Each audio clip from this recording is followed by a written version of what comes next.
Hello, fire signs. Welcome to Cancer season. Nice to be here with you. So, as we move into Cancer season and out of Gemini season, there is a shift for all fire signs from a more external, extroverted space into a more internal and reflective space. This is a period of time that is great for integration. It's good for processing. It may need you to attend to some interpersonal material or to just take some time to be with your own emotions or psychology or your spirit. This is a good time to rest and get ample sleep. This is a time when a lot of you might need to actually take some space alone. As we move through the season and towards the month of July, there is a growing emphasis on your personal expression and how you feel yourself in the world. You are changing. We live in a world that is always changing, and we're no different than the seasons. We're no different than the sky. We are constantly changing. And as much as we like to think about who we are as, structures of identity or notions of something, someone that might persist over time, it really serves us, in my opinion, when we can hold ourselves with a lot of generosity around change and encourage our creative evolution and revolution. So, moving towards Leo season, a season of fire, the last half of Cancer season starts to amplify notions of your own self-expression. This is a period of time that is asking you for increased authenticity, for boldness, and for courage in the ways that you bring yourself out and into the world. Some of you are ready for new hairdos and outfits. A lot of you are ready to speak truths that you have not spoken before, and maybe that are just beginning to emerge in your consciousness. There is an emphasis on your self-awareness right now and how you feel yourself moving through the world. Your personal expression, your creativity, and your path of purpose and growth are all areas where you are focused, where you're concentrated and having new kinds of thoughts, and also wanting to reshape and renegotiate in your relationships so that the ways that you interact with the world around you can more accurately reflect the changes that you are going through and starting to feel coming in a bigger wave. At the end of 2024 and moving into 2025, a lot of you are going to be experiencing pretty major renovations when it comes to who you are and how you think about yourself and how you want to put yourself out into the world and be perceived. There are really significant movements in the fire element right now that have to do with deepening authenticity and reconnecting with certain core values, intuitions, and inspirations that may have been obscured for quite a while now, particularly when it comes to notions of how you think you should be in the world, ways that you may have worked for validation, for affirmation, for success, or for sustenance. No longer can you live in ways that have you performing with falseness, people pleasing, or being and doing in misalignment with how your spirit wants to be and do. So over the course of Cancer season, notice what is starting to percolate in your awareness when it comes to changes that you're wanting to make. You don't need to jump on those changes now. There are some important adjustments that will be happening over the course of the next couple of months. And these adjustments are going to help you make those changes, but you do want to be really curious about what is sparking your attention, what is giving you life, what's bringing you energy. Definitely pay attention to what feeds your energy versus what depletes your energy. If there are ways that you are working, being, doing, and relating that consistently feel depleting, that feel uninspirational, unimaginative, boring, frustrating, or they make you really angry and you don't want to be there, my friends, it is going to be time for you soon to move on. And if you don't make the conscious choices that allow you to shift your circumstances, life will help you out. And a lot of times the way life helps might be a little bit more sudden and dramatic than what you might strategize for yourself. So I would highly recommend, again, really paying attention to what is calling you and starting to make some micro adjustments. Think about your preliminary PSAs that you can make to your higher self, to important people in your life, and to the kind of general framework of your life, preparing for these shifts that are coming up. At the end of Cancer season, there is an amplification and acceleration of energy in the atmosphere as Mars moves into Gemini. And if you're interested in more of the details of astrology, definitely listen to my Cancer season overview. You can find that wherever you stream your podcasts, or you can find it at the member space at embodiedastrology.com, where you'll get access to all other kinds of goodies, including an archive of audio and video, guided meditations and embodiment practices that can help you at any season, at any time, tune in with astrological frequencies that are supportive for your heart, mind, and body. Now, in the overview, I'm going to give you a lot more detail, but for now, I'll just say that Mars is moving into Gemini around the full moon at the end of Cancer season. We have 2 full moons in Cancer season. You might know that Cancer is governed by the moon. It is part of why the energy of Cancer really resonates with the emotional body and with the fluctuations and the tidal qualities of our feelings and subjective experiences. And so around the full moon, there's often an amplification or an increase in emotional energy. But this full moon is a powerful and particular one. It coincides also with the beginning of Leo season the day after, and a lot of movement into fire and air. From the end of July until the beginning of September, while Mars is in Gemini, there is an increase and acceleration in information as it is moving through the atmosphere. This increase in acceleration for fire signs is enlivening and social. It wants to get you out networking and building a larger and more coherent social circle. It also really wants to increase your connections with broad and diverse groups of people and conversations. You are best served with this energy through curiosity. Now, fire as an element can be passionate, dramatic, and highly opinionated. Speaking as a double fire sign myself, we really benefit from curiosity, from cultivating skills of listening and attunement. And this particular transit is really asking for skill building when it comes to connection across difference.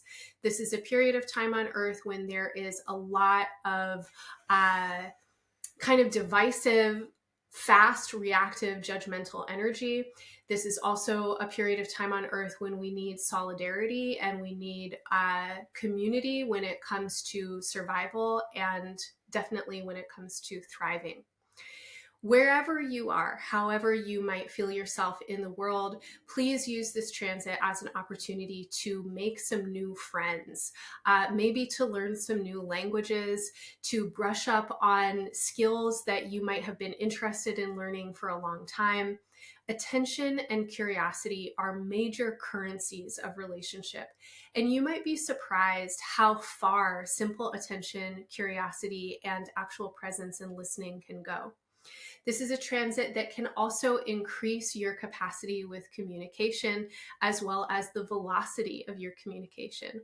So writing and speaking as well as your own thoughts might start to move faster. You can use this influence to help support you to get your communications out. But again, you really want to emphasize the listening and attunement qualities so that your communications are resonant when they are received. Over the course of Cancer season, Embodied Astrology has a lot that we're doing, and everything that we do is, at this point, offered online, or most of it is. Our spaces are offered at tiered pricing with scholarship for all who need. Most of our offerings are recorded if you can't attend live. We are really working to explore the intersections of astrology with various other modalities. We're looking at astrology for healing, astrology for strategizing, astrology for creativity. We're thinking about astrology as a technology that can be applied across the board in many different areas of life and interest. And we're also thinking about astrology as a technology that can help us conceive of our own lives inside of much larger cycles. This is deeply and intrinsically, I think, what astrology is for, is to help us connect with deeper, larger cycles. Planetary timelines are significant in ways that human timelines aren't always. And when we can connect with these deeper timelines, we can feel ourselves as part of larger movements of consciousness. And in my experience, at least, this allows me to relax. It helps me to let go of my ego. It helps me to be less attached to certain outcomes and goals, and actually more attuned and present with energy as it's moving through my life, so that I can take advantage of the opportunities and work skillfully with the challenges. Over the course of the next year, beginning last month, Ramon Parrish and I are facilitating a community research project with Embodied Astrology. This is a project that's open to everybody, and it's totally free to participate with. This is a great place to learn more about astrology and to work with a group of sincere and invested individuals who are also interested in working with astrology as strategy for movement and activism in the world. Across history, astrology has been used by kings, by dictators, by politicians, and by people who are interested in increasing their own power. It is still used that way. We want to use astrology for creative world building.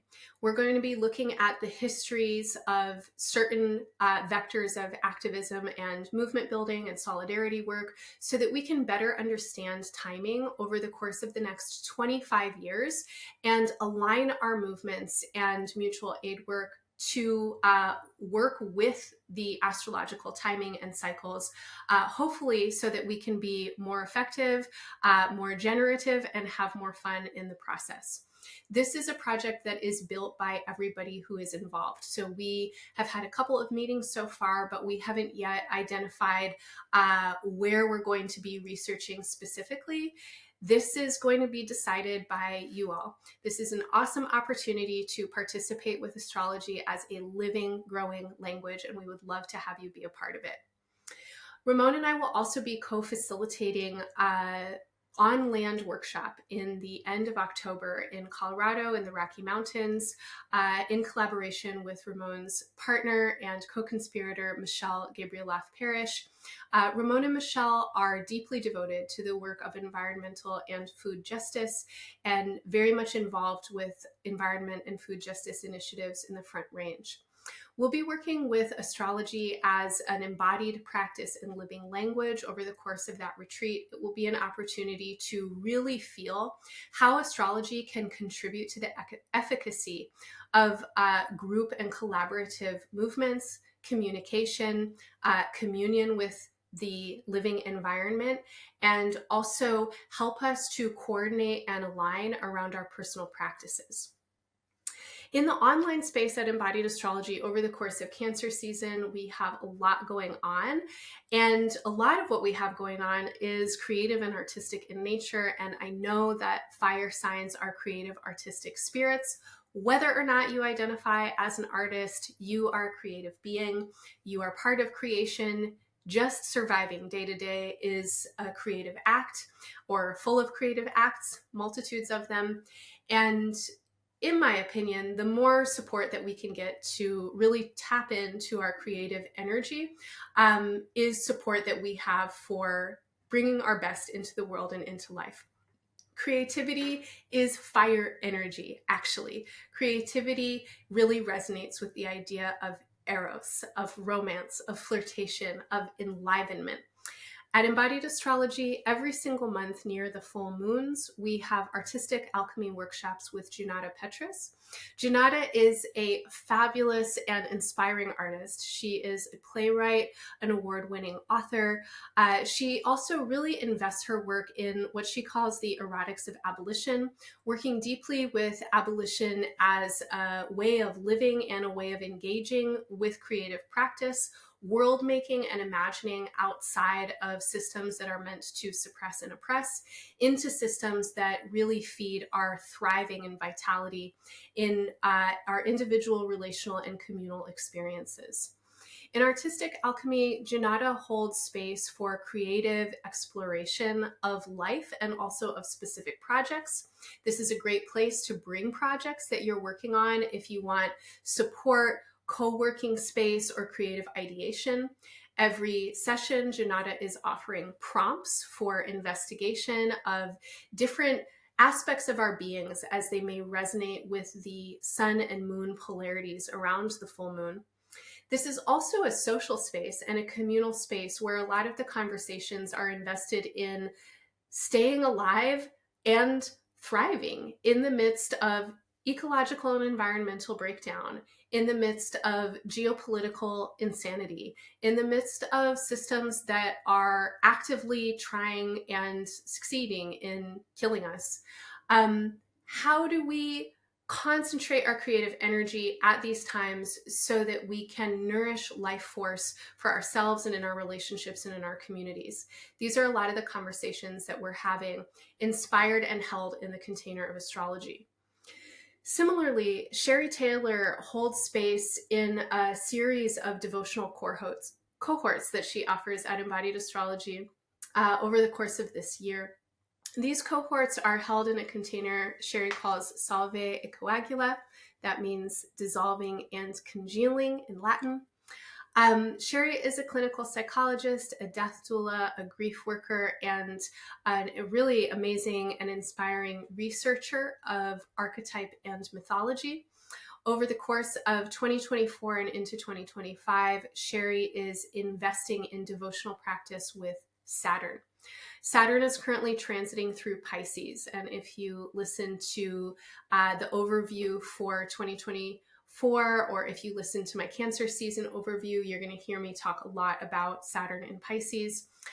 This is definitely an influence that we can resonate with when it comes to some of the big challenges that we are facing as a globe right now. Sherry holds space that doesn't turn away from the challenges, but actually asks us to deepen into the potential of these times as a threshold period or rite of passage. In her practice and skill as a grief worker and a death doula, Sherry has constructed astrological space that gives us all the opportunity to doula ourselves or midwife ourselves through this current period of profound unknown, where death as an influence is I would say very palpable in many ways, environmentally, politically, personally, and interrelationally. This is a period of time when a lot is breaking down and needs to be broken down.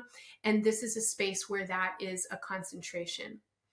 GABS 404 is working in similar terrain in a very different way in the Nebula Lab.